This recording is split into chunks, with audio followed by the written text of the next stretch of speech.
if I were to do it over again, I would try to look from the very beginning about what will it take to scale this business? How much do I want to scale it?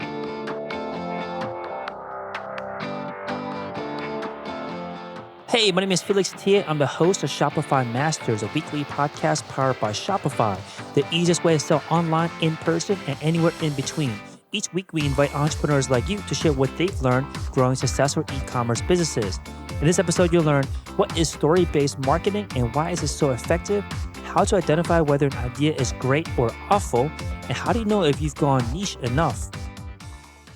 Today, I'm joined by Stacia Guzzo from SmartyPits. SmartyPits makes aluminum-free a deodorant that gives back to support breast cancer research and survivor support, and was started in 2014 and based out of Tehachapi, California, and is well on their way to breaking seven figures this year. Welcome.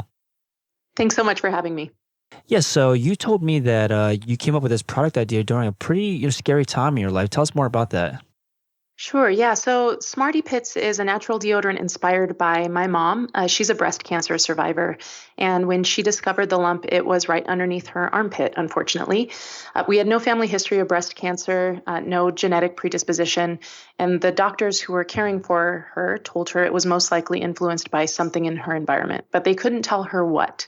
So I started to do some research, and it was at that time that I learned that aluminum in antiperspirants could be a risk factor to breast cancer as well as Alzheimer's disease. So I wanted to go aluminum free myself, but I couldn't find anything that felt good and smelled good and worked on my body. I was a clinical strength antiperspirant user at the time.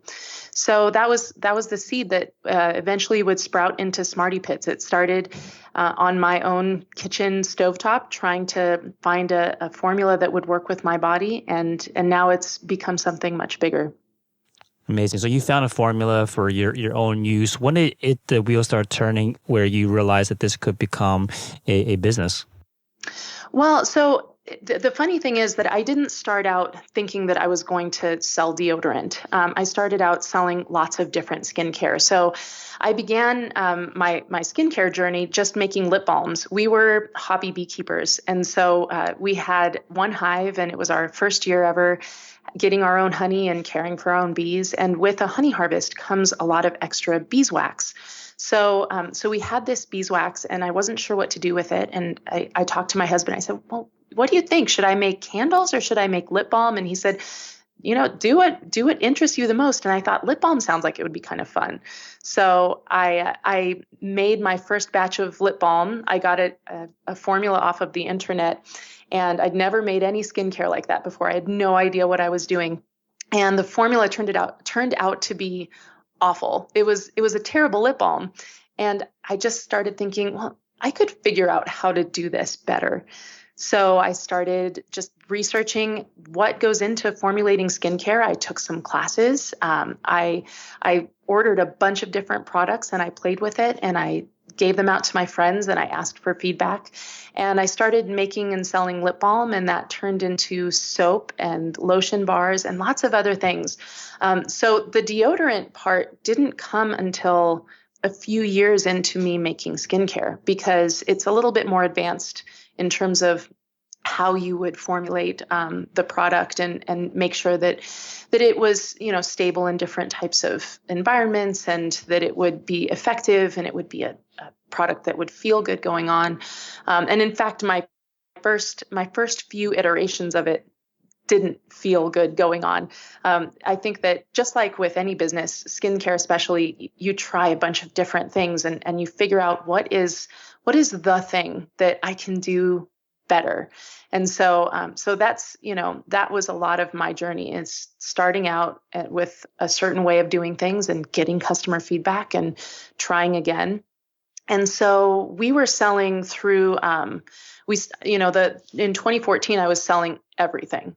I was selling all the types of skincare you can think of, and local farmers markets and a few stores locally. And I think it was in 2016, I was selling deodorant as well in very small quantities. I think my batch size at the time was 6 at a time. And I started selling more and more deodorant as time went on. And I would notice at these fairs that I would go to in these craft shows, people would start coming back and they'd say, "Oh, you're the deodorant lady." And they were coming only for the deodorant.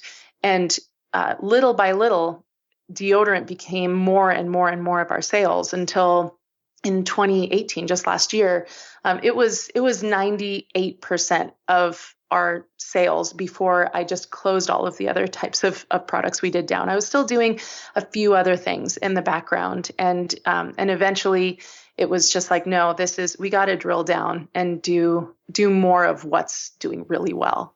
I think it's important to do more of what's doing well, because I think a lot of entrepreneurs, especially early on, if someone comes up to them and they're selling a bunch of different things and they have a pretty wide, I guess, identity with their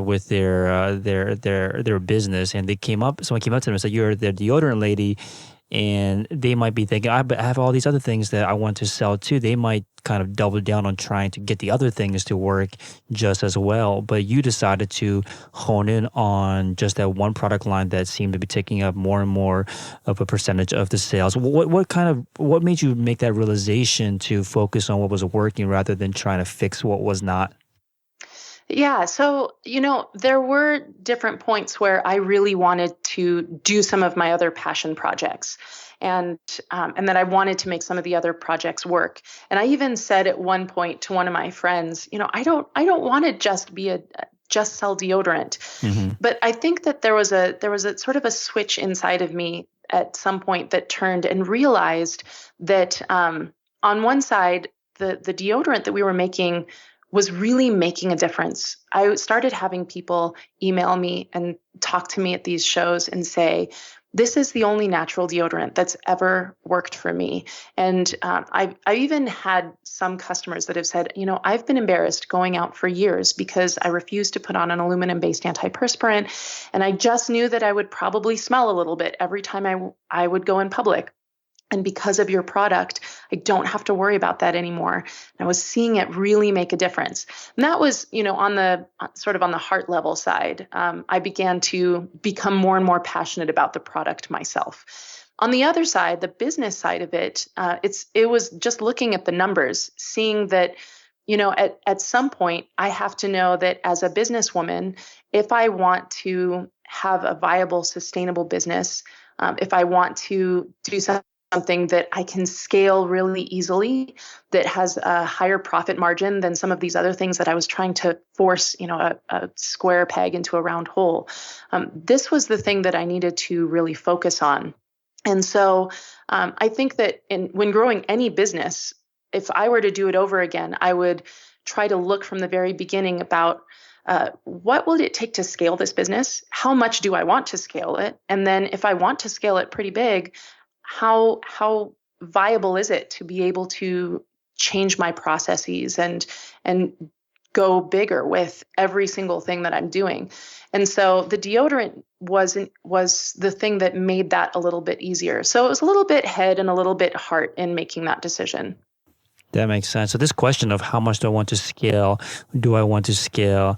I think especially if you haven't been in this decision point that you were in, a lot of people might say, like, why wouldn't you just scale it forever and keep on growing and don't stop?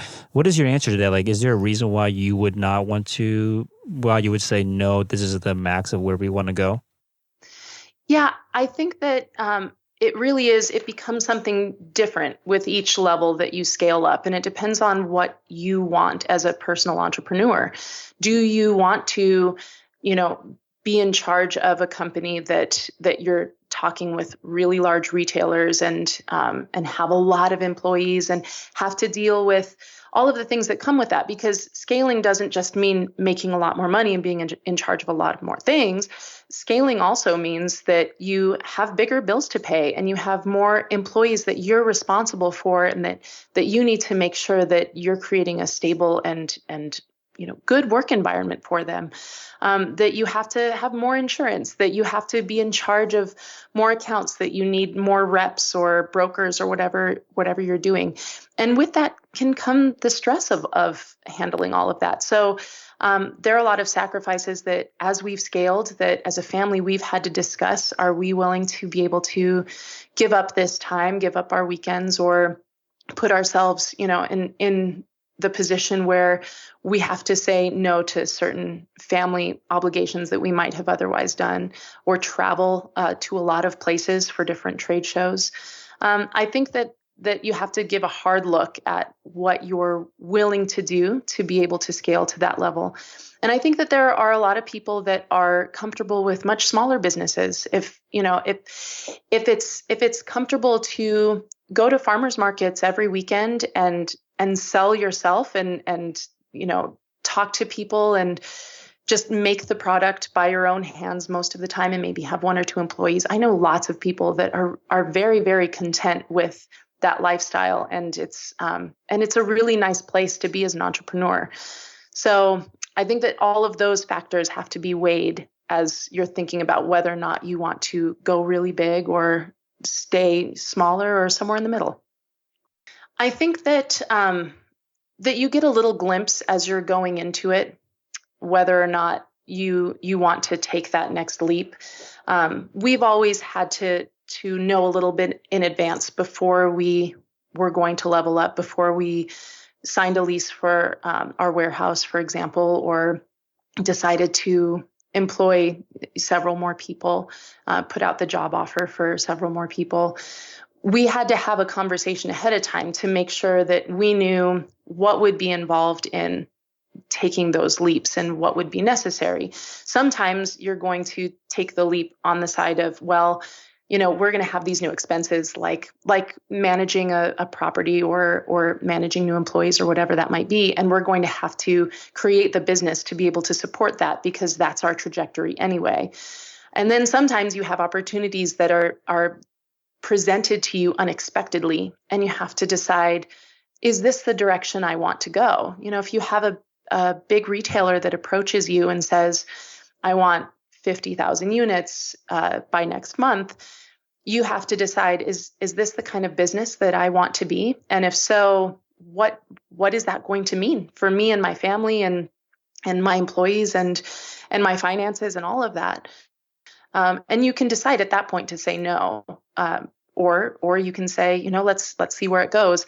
And I think that it probably has a lot to do, the answer probably has a lot to do with how comfortable you are with risk. Yes. So when you are in a situation where you are deciding that you want to temper growth, it almost seems harder than to just continue saying yes and growing. I think the biggest challenge for a lot of people is just saying no and being very selective with the opportunities. Have you had this experience where it was really hard for you to say no to anything? Do you have any examples of this? Well, I think that it's, like you said, being selective is important there, because there are lots of different opportunities that can present themselves at any given time, and they could be wonderful. But is it the right time? Do you have the right resources? There is an example as far as us saying no to something. We got presented with the possibility of going on a national network morning show at the end of last year. And they've contacted us several times. They wanted us to be on the program. And as we got more and more into those talks, we were going to have to discount the product pretty significantly, but in exchange for the marketing opportunity. And then we were going to have to give them an additional percentage of the sales that we made. And they asked us to, before we went on the program, they asked us to have a certain amount of product in stock. They couldn't guarantee that it would be sold, but they wanted us to be able to have it in stock just to be there in case it did sell. And I talked with my team about it, and we talked about what we would need to do to be able to hit that number. It was a pretty significant number that they wanted us to have in stock with no guarantee of any sale. And that on top of the discounts and giving them a percentage, we were going to have to basically make the product at cost. And we would break even at the end. And my team and I sat down, and we had a really long and hard conversation about all of the pros and cons, because there was a pretty big marketing opportunity, and we would be able to reach a lot of eyes and get in the hands of a lot of people. But there were a lot of other things that were also going on at that time, with other retailers that we were working with, and trying to build up our relationship with the retailers we have. We have about 1,100 retailers that we work with nationwide right now. And so in order to be able to go on this national program, we were going to have to put everything essentially on hold, and we would have had to put all of the work we were doing with these other retailers on hold in order to meet this demand. At the end of the day, we decided that it just wasn't the right time for us. We didn't say no, that we never wanted to do it, because at some point it might make sense for us, but it would put at risk all of the other relationships that we were trying to develop with these retailers, and nourish those relationships, make sure that they're having, the product that they've already invested in and already purchased from us, that everything was going okay, that we would have everything in stock when they needed it going into the Christmas season. We wanted to make sure that we would have the bandwidth and the energy to be able to do our own internal marketing, and for Black Friday and all of the things that were coming up at the time. So we made the decision to say no at that point. And I don't regret it at all. I think that it was absolutely the right decision for us at the time, but it was a difficult decision, because, it's never just a simple, yes, this is a great decision, or no, this isn't a great decision. There's always nuance to it. Yeah, I think it's easy to feel like you have to say yes if you feel like this opportunity like this will never come again, and it's like once in a lifetime. What are your thoughts on these kind of make or break situations? Do they exist? I think that, at least on our side, one of the things that I've really tried to live by in business, and I found has worked for us, is never to make a decision out of fear. So, if I'm making a decision because I feel like, I'm afraid of what will happen if I don't say yes to this, then it usually doesn't actually turn out as well as I would have liked it to. If I can make a decision knowing that whether or not I say yes or no, I'm going to be okay. We're going to be all right in this business. It may go one way or the other. There may be, some times where we have to buckle down and make some sacrifices on this end, or it may get kind of crazy and we may have to figure out how we're going to meet this demand. But if I know that I'm making the decision because the yes or the no isn't going to make or break me, then it's much easier to have freedom in that decision, rather than basing it on this one thing is going to be the thing that changes everything. Because at least on our end, the things that have been monumental and have changed us and changed the trajectory of the business were things that I would have never guessed until they were in motion. Any examples of those? Working with Grove Collaborative was one of those moments. So we love working with Grove. They're one of our biggest clients that we work with. And we met them at Natural Products Expo West in March of 2018. And at the time, the conversations we were having, I knew about Grove, but I didn't know how much they were going to change our business. They were somebody that I was just having some great conversations with about the types of business that we like to do business with, and the kinds of relationships that we like to have with the buyers that we work with. And I could have never anticipated what an incredible partnership that would have ended up being. And I'm glad that I didn't know ahead of time, because I think I probably would have put undue pressure on myself, thinking, oh, this is going to be one of those monumental moments.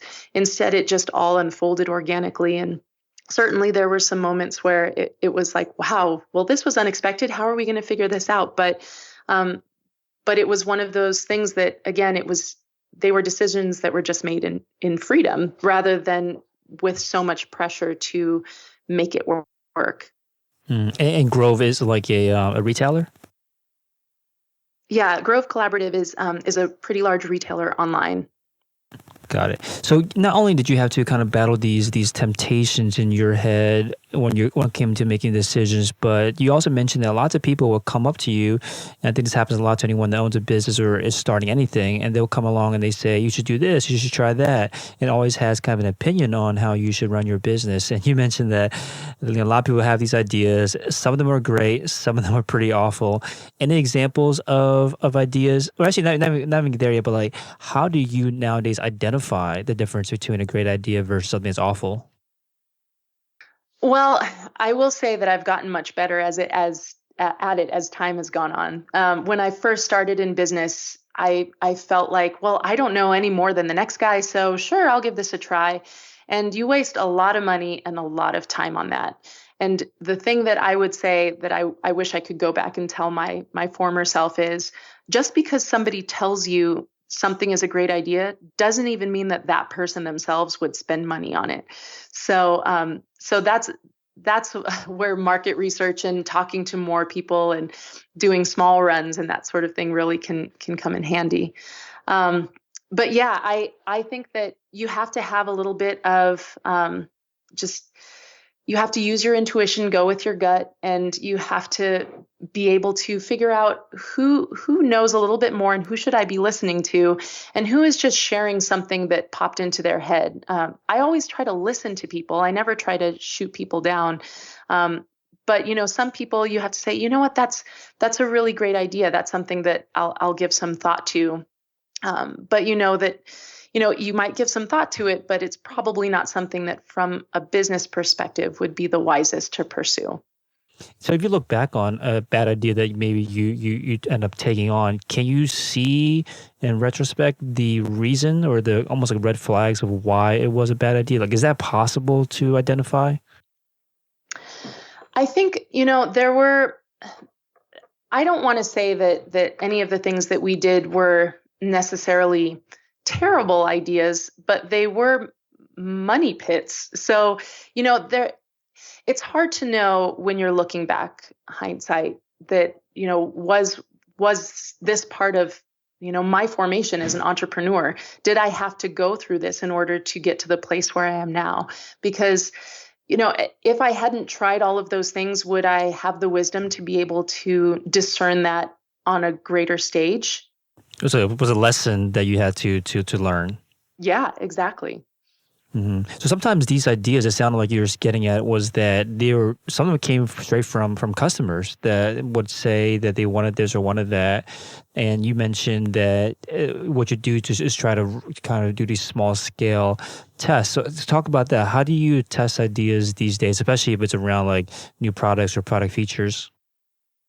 Yeah. So, I mean, if we're wanting to test something small scale, we're pretty lucky at this point that we have a pretty robust wholesale side. That's at this point about 85% of our business is wholesale. So we can try something out on our retail channel and see if that would work well and how that resonates with the customers before we move it over to the wholesale side.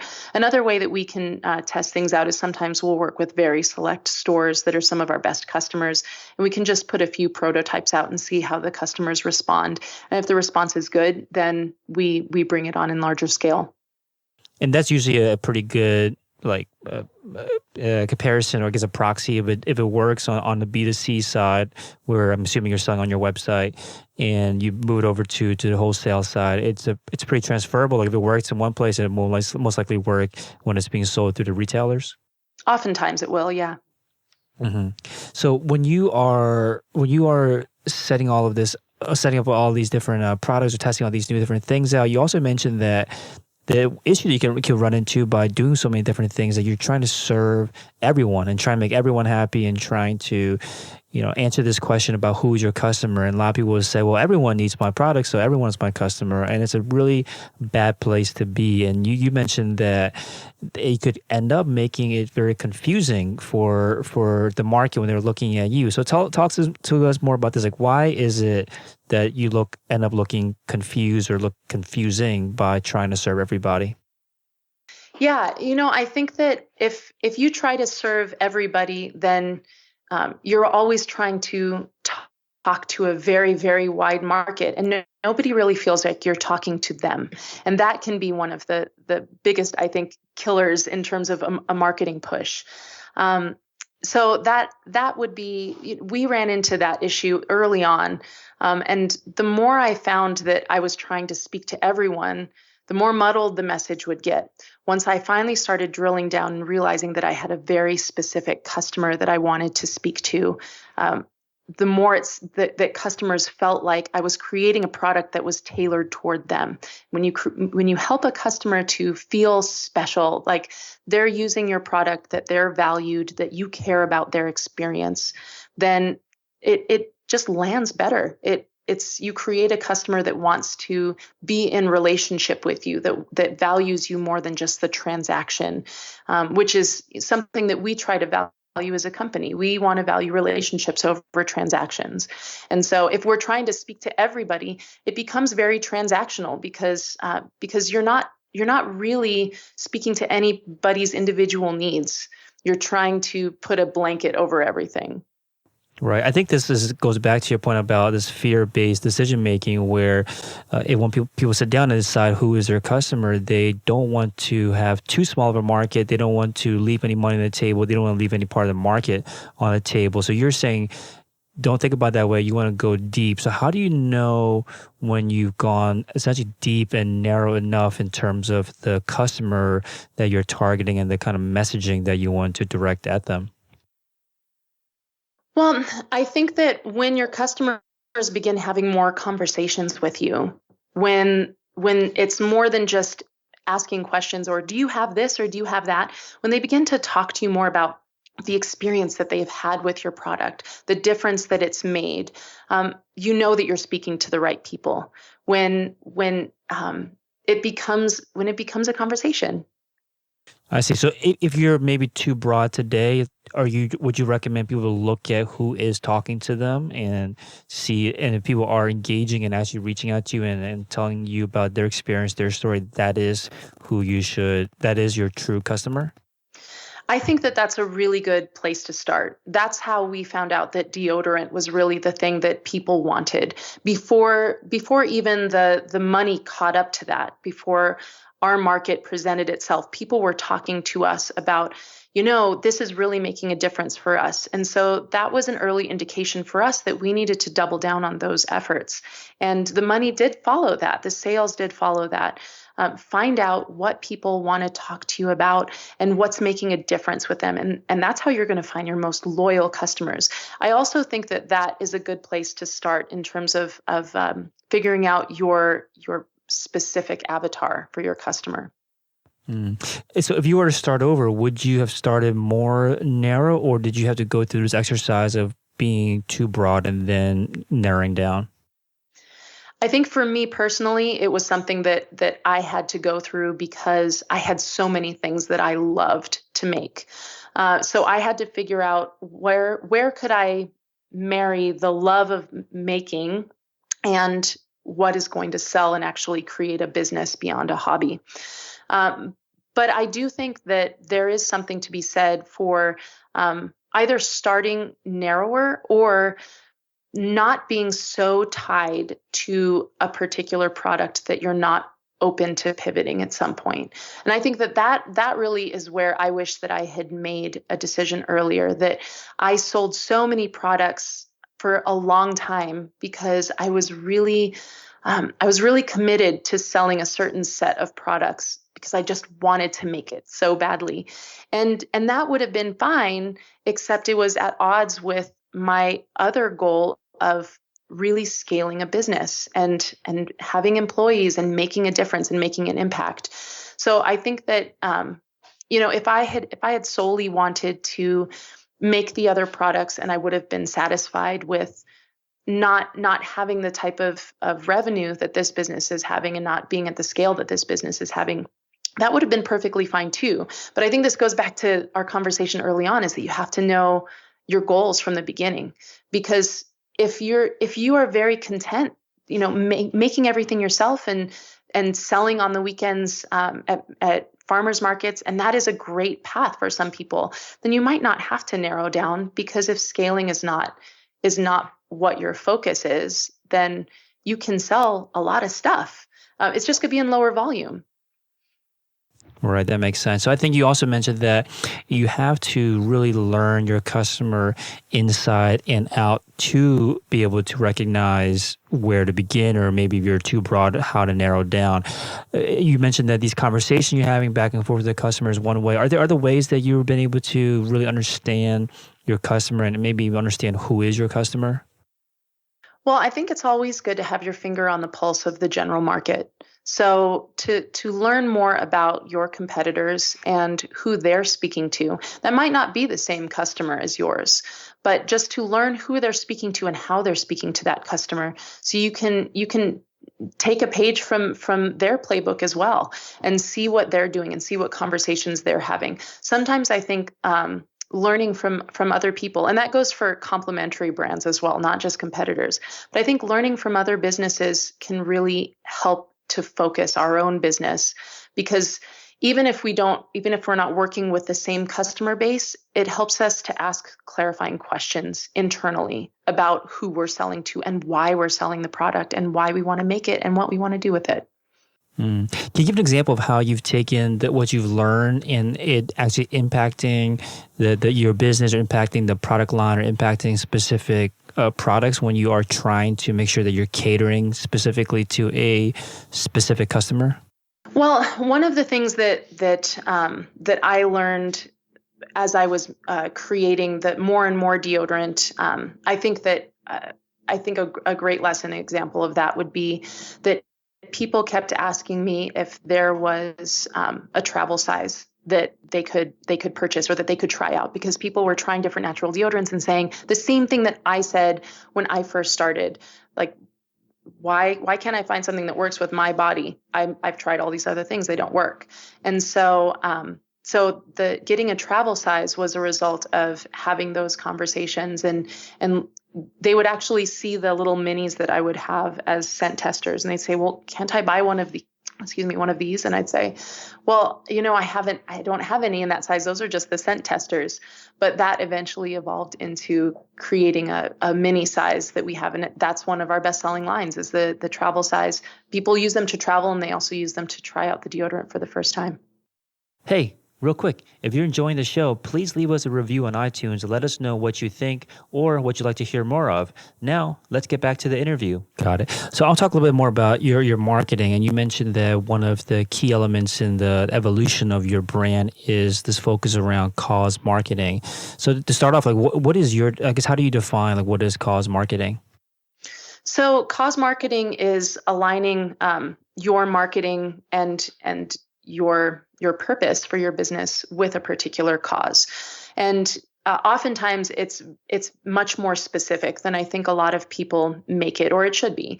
So in our particular case, we have a cause marketing agreement with City of Hope, which is one of the world leaders in cancer research. And we made a very specific agreement with them that we would donate 30 cents from every large stick sold directly to their breast cancer research program. This became very important to me because early on, we didn't have the revenue to be able to do a give back program. And I started it small. I did in October of, I want to say it was 2017, I believe. October of 2017, I did dipped my toe into cause marketing in the beginning. So I took Breast Cancer Awareness Month, and I said, I want all of the revenue that we get from this one particular scent. I want all of the profits to go toward City of Hope's Women's Cancers program. And so we tried that at that point, and we were able to I think get $1,000 from that month's sales of that one scent. And I really liked that, but I wanted it to be beyond the Breast Cancer Awareness Month. It was a cause that was so close to my heart. It was the reason why I really wanted to do deodorant in the first place, and to get it right. And I wanted to be able to give back to the place that saved my mom's life. And so I reached out to City of Hope, and to be honest, we went back and forth a few times because I didn't know anything about cause marketing in the beginning. So I told them, well, could we say, 10% of our profits will be donated to City of Hope. And they said, well, we don't really like that because what does that mean to the consumer? The consumer is not going to know what that means or how much that money is. And, on our end, I wasn't saying that to try to, trick the consumer or anything. I just had always heard phrases like that, this much of profit or that much of profit. I never really thought about the fact like, oh yeah, well, you could really, what if you're not profitable? If you're not profitable, then you're actually not donating any money, and that's really dishonest. So that was a learning experience for me. I thought that makes a lot of sense. We need to be much more specific. And so that's why we came up with a specific amount from each deodorant stick to be donated to their program. Like a dollar amount?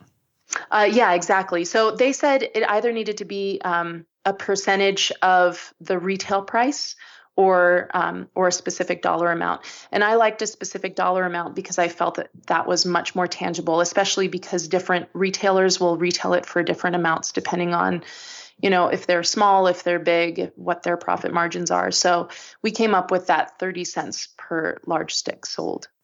Got it. So I'm not sure how many other causes or how many other organizations you've worked with, but is it something that's pretty easy to engage or an organization or a charity to do something like this? Like, do they have channels or a person that's in charge of taking these kind of partnerships? Usually there is somebody that's in charge of working with partnerships like this. And a lot of times they'll have you sign a specific agreement. It will be for a certain amount of time with the amount that you are going to donate. And then typically, we've only done this a few times, but from people that I've spoken to, I hear that this is pretty typical, that you will have some sort of floor dollar amount that you commit to giving them no matter what. So for example, you could say, I'm going to donate $1 from every, bottle we sell to this organization over the course of 1 year with a minimum dollar amount of $10,000. And so that way, no matter what, you're hitting that ground amount for them. And in our case, our original agreement with City of Hope was that we agreed to donate at least $7,500 to them over the course of a year. We ended up donating over $30,000 to them. So they were very flexible about what that low dollar amount was with us, but we were really happy to exceed that. So when you are working with these organizations, I think a lot of people would think, okay, you are essentially donating money to them, so they should just kind of take whatever you can send them. But it sounds like they actually have like standards essentially that you're talking about, where they want specific things, they want specific rules. Or are there any other things that not surprise you necessarily, but things that maybe will catch other people off guard when they are trying to work out these kind of partnerships? Yeah, well, I mean, if you think about it, it makes sense because if you're working with an organization that is relatively large, whether that's a hospital or some sort of nonprofit or anything like that, it's not just you're giving them stuff, whether it's money or product or anything like that, and they should be grateful for it. The flip side of that is if you're able to use their name in your marketing, there is value to that. There's tangible value to that. So I think that was something that I hadn't given as much thought to before working with some of these organizations and cause marketing agreements. But it makes sense to respect the value of using their name and their logo and all of that, the intellectual property that they're able to give you in order to market your products, because it makes your products more valuable to the consumer. You're adding value to your product through their value. So yeah, so that was something that I just hadn't thought of in that way before, but once I did, it made a lot of sense to me. So what are some ways that you've been able to use the partnership in your marketing? Like, what are some effective ways to make sure that people are aware of the impact that they're making by purchasing the products? So for our particular product, we put messaging on the product itself. We have a call out on the front of our deodorant that says your purchase is helping to save lives, and it directs the consumer to look on the back of the product. And then on the back of our deodorant, we include the clause about that we donate 30 cents from every large stick sold to life-saving breast cancer research and survivor support. So we're able to do that on the product itself. We also have it on one of our pages on our website that talks all about the Give Back program in general, that has pictures from my team's visit to City of Hope. Every year we take my entire team down to the City of Hope campus. They give us an incredible tour. We get to talk to the doctors that are doing the research and some of the postdocs as well. And it's just a really neat experience. So we have a picture posted on about that on our website, on our Give Back page. And then we also list the different smaller places that we've donated just deodorants to, free deodorants. And for that sort of thing, if it's a smaller organization, if it's a nonprofit that reaches out and says, we have these gift bags and we'd love to include 50 deodorants in these chemo bags or something like that. Typically, you don't need a cause marketing agreement for a smaller organization like that. It's just a straight up donation. And I always ask permission to make sure, is it okay that I put on our website that we donated these deodorants to you? And so that can be a much, less formal agreement. Well, oftentimes they'll give us a letter so that we have a tax deductible letter from them. And that's that. But if you're working with these larger organizations where you're going to be doing major donations and you're going to be using their name in your marketing again and again, that's something that you always want to make sure that you're on the up and up, and that you don't just do it without asking them first, because it may not end up turning out as well as your intentions Right, are. makes sense. So you also talked about story-based marketing as a way for you to grow the brand. What is story-based marketing? Story-based marketing is where we connect our story with the story of the consumer. So I think that some of the best story-based marketing is the type where you're able to weave those two stories together, where we acknowledge that we're more than just a business that is focused on the transactions and making money, that there is a story behind the product and why we make the product and why we continue to want to have so much passion behind this product. And then we acknowledge that there is a story that every consumer has. They come to the table with a story. Many of our customers, like I've mentioned, have stories of either having deodorant not work for them and feeling embarrassed, or having cancer and needing something that's gentle enough for them to use while undergoing chemo, and wanting an aluminum-free option, or somebody whose parents had cancer, or that it's not always like a sad story. Sometimes it's just I really love this scent because it reminds me of my honeymoon.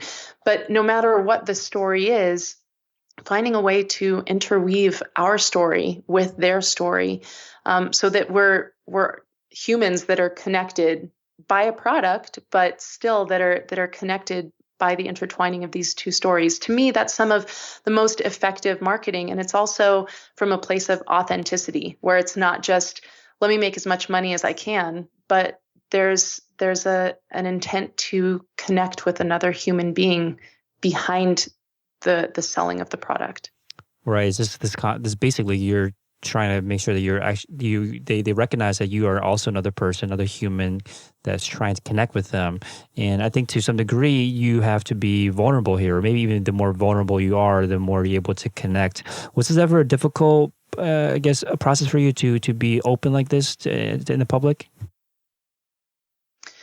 I think that I worried a little bit in the beginning that sharing the story of my mom's cancer, that people would think that I was trying to take advantage of that situation to sell a product. It was something that I had a lot of fear about, and I had to really think. And I knew my intentions, and I had to think about, well, if I just talk about it authentically, if I work to connect with as many people as I can, and just speak from my heart, then I hope that people will be able to see why this means so much to me, and that I'm trying to take this experience in my family's history and turn it into something that maybe is doing a little bit of good out of something that was so awful. And so from that perspective, it did require me to be a little bit vulnerable. I've been I've been really happy that that the majority of people, 99.9% of people, have connected with me on that authentic level about it. And that's all I could hope for, because the whole reason why I do this is something that is coming from deep inside my heart. All right, that makes sense. So I want to talk a little bit about the actual running and operations of the business. How large is the team that works at SmartyPits? Currently, our team is 13. Awesome. And is it a lot of your family that's also working on this business? It sound like that's what you were saying earlier? No, just my husband and myself, actually. My husband works part-time with me. My mom isn't involved in the business at all, other than watching my kids when we go to trade shows, which is a blessing. And she gets to be in some pictures so that people can see the face behind the inspiration. The majority of the people that work for me, they're just people in our community that were looking for employment, and we've really turned into, a much closer working family here. But yeah, we have people that are lots of high school students and graduates that I work with them just out of high school or just before they graduate, take them on as interns. And then we have all the way up to, working moms coming back for the first time after, raising their kids. Or it's a great group of people. Very cool. What about the apps and services that you rely on to run the business? What kind of what are some of your favorites? Let's see. So we use Recharge for our subscription service, and I really enjoy working with that app. It makes the subscription side much easier. We also use ShipStation to help us with keeping our shipping straight. Right now, we're shipping probably between 800 and 1,000 packages a month. So as we grow in our retail side, that will pick up, but it really helps to be able to keep all of those straight as well. Awesome. So thank you so much for coming on. I think SmartyPits.com and Stacia, thank you so much for coming on. I think that you have an amazing story. I'll leave with this kind of last question, which is what is like the biggest lesson that you learned last year that you want to make sure that you guys apply and put in action for this year? I think that if I could say the biggest lesson that I had, it's something that we talked about earlier. It's just not to make decisions out of fear. It's to think about what is aligned with our core values and our mission, and make decisions based on what will help to strengthen our mission and move our mission forward, rather than what do we think is the thing that will make us or break us at any given moment. That we're going to be okay no matter what. We just need to keep leading with our heart, and business is going to grow. Awesome. Again, thank you so much for your time. Thank you so much. It was a pleasure being here. Thanks for tuning in to another episode of Shopify Masters, the e-commerce podcast for ambitious entrepreneurs powered by Shopify. To get your exclusive 30-day extended trial, visit shopify.com/masters.